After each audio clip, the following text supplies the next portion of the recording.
CID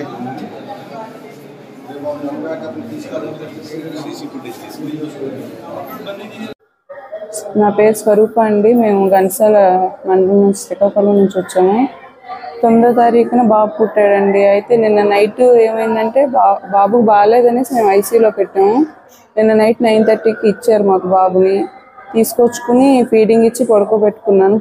నేను వాష్రూమ్కి వెళ్దామని లేసాను. పడుకున్నాక బాబు పడుకున్నాక లేస్తే ఇంకా ఆమె నేను పిలవకుండానే ఆమె నాకు హెల్ప్ చేయడానికి వచ్చింది. పడుకున్న దాన్ని లేపింది. ఇంకా నేను వాష్రూమ్కి వెళ్ళొచ్చేంతవరకు బాబు దగ్గర ఉంది. నేను వచ్చి పడుకున్న తర్వాత నిద్రలోకి వెళ్ళాక బాబుని తీసుకుని వెళ్ళిపోయిందండి. బయటికి వెళ్ళిపోయింది. ఇంకా మేము ఒక పావు గంటకి మెలకు వచ్చింది. మాకు మెలకు వచ్చి చూస్తే బాబు నా దగ్గర లేదు.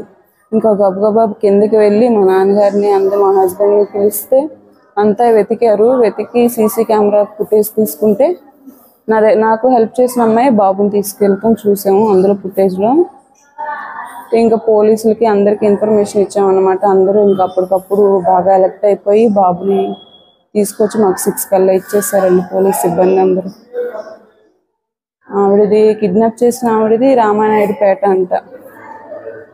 ఇంకా పోలీసులు వాళ్ళు కస్టడీలోకి తీసుకున్నారు ఆమెని, వాళ్ళ హస్బెండ్ని, వాళ్ళ బాబుని.